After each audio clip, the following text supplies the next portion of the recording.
নমস্কার। খবরের অন্তরালের খবর নিয়ে ক্যালকাটা ডায়ালগস থেকে মনোজ দাস। ভোট প্রায় শেষ হওয়ার মুখে। প্রথম দফা শেষ হয়ে গেছে, দ্বিতীয় দফা কাল বাদে পরশু, অর্থাৎ ভোট পর্ব শেষ। এবার হচ্ছে গণনা পর্ব। ভোট পর্ব প্রায় শেষ, তারপরেই গণনা পর্ব। সেদিন হচ্ছে 4 মে। তো 4 মেতেই ফল জানা যাবে, কে জিতলো কে হারলো।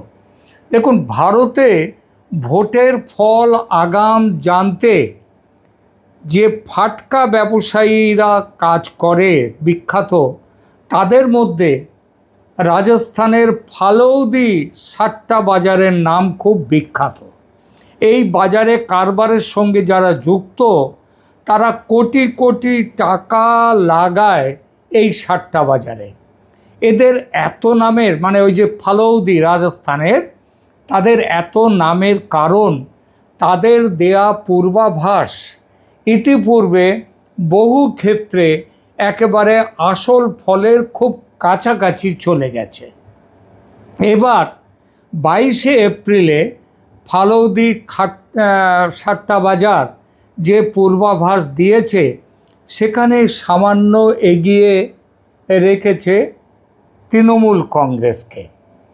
তবে এটা মনে রাখতে হবে, যতদিন না নির্বাচন কমিশন সরকারি সূত্রে রেজাল্ট বার করে, ততদিন সমানেই চলতে থাকে এই পূর্বাভাসের পরিবর্তন। সর্বাধুনিক পরিবর্তন ফালৌদি সাট্টা বাজারে হয়েছে গতকাল 26শে এপ্রিল। সেখানে দেখা যাচ্ছে 22শে এপ্রিল তৃণমূল কংগ্রেসের আসন ছিল প্রায় 160-এর মতো, আর বিজেপি ছিল 120-র কাছাকাছি। সেটা থেকে এই গতকাল যে 25শে এপ্রিল যে খবরটা দিয়েছে ফালৌদি সাট্টা বাজার, সেখান থেকে বিজেপি এগিয়ে গেছে, তৃণমূল পিছিয়ে এসেছে। দুজনেই এখন 140-এর কোঠায়, মানে যে কেউ জিততে পারে। তো পশ্চিমবঙ্গে ভোটের পূর্বাভাস এটা মেলে আবার বড়বাজারের আবির ব্যবসায়ীদের কাছে। কেন আবির?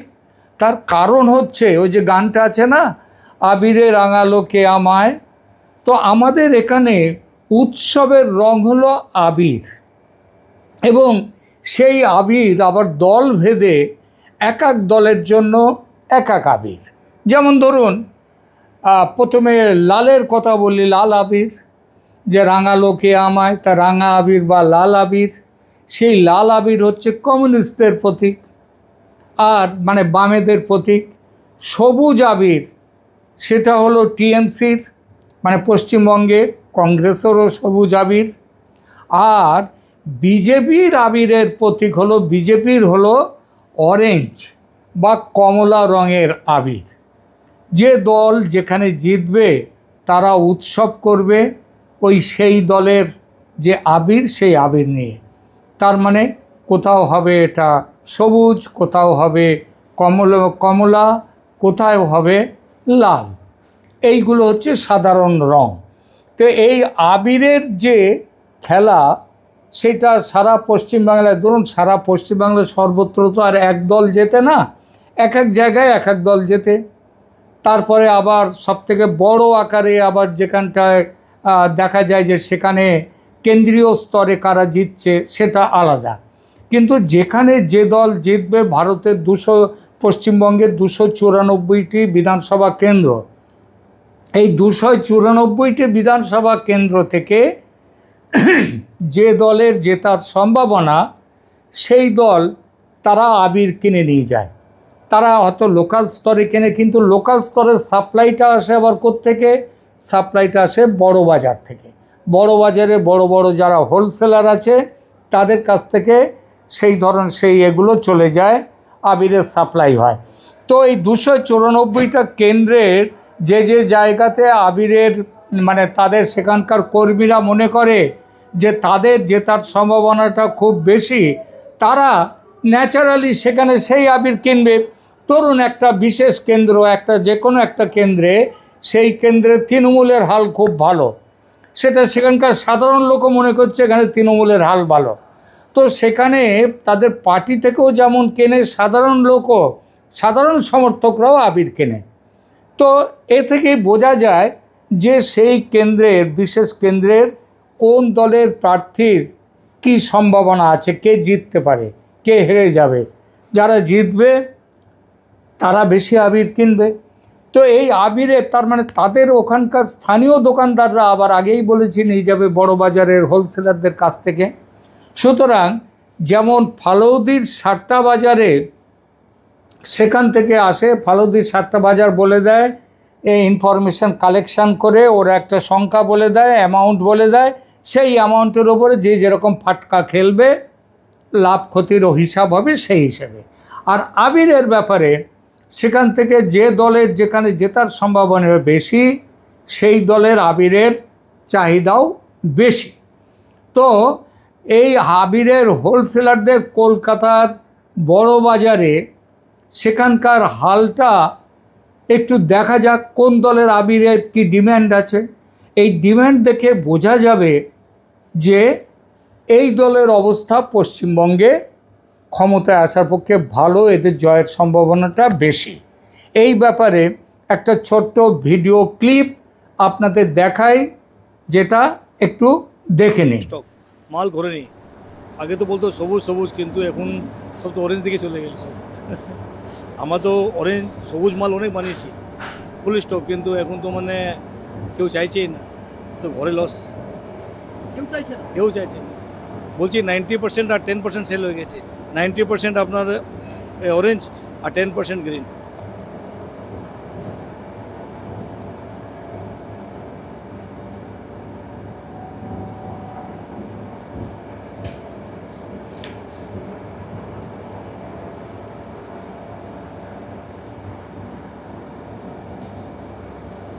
নিয়েছে তো পুরো একবারে উল্টো হয়ে গেছে, উল্টো হয়ে গেছে মানে উল্টো হয়ে গেছে, শুধু গেরুয়াই চাইছে।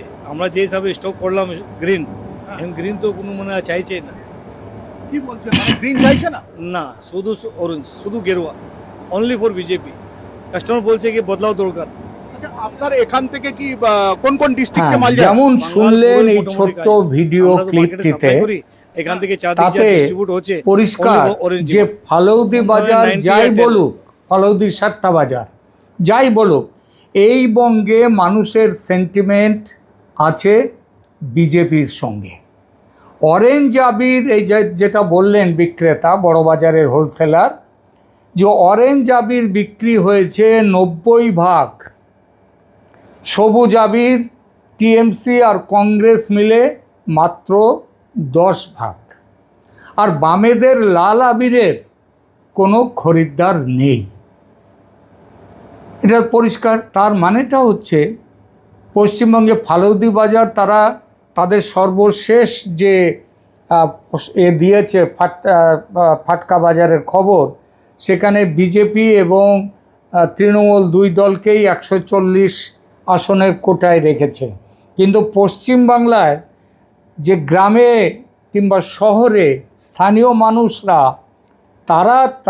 তারা বুঝিয়ে দিচ্ছে যে এখানে ওই লড়াইয়ের সম্ভাবনাটা সমানে সমানে নেই। এমনও বললেন যে তারা যে সবুজ আবির অন্যান্য গত বেশ কয়েকটা ইলেকশনের মতো সবুজ আবির এত তারা মজুত করেছেন, এখন এই মজুত নিয়ে কি করবেন তারা সেইটা ভেবে পাচ্ছেন না, ওটা ওখানে পড়ে থাকছে। এবং কমলা আবির বা অরেঞ্জ আবির, বিজেপি আবির, সেটা এত বিক্রি হচ্ছে যে অর্ডার আসছে সেই অর্ডার প্রোডাকশান করে ওঠা যাচ্ছে না। মানে প্রোডাকশানের জন্য অর্ডার দিয়েও চাহিদার সামাল দিতেই হিমশিম খাচ্ছে।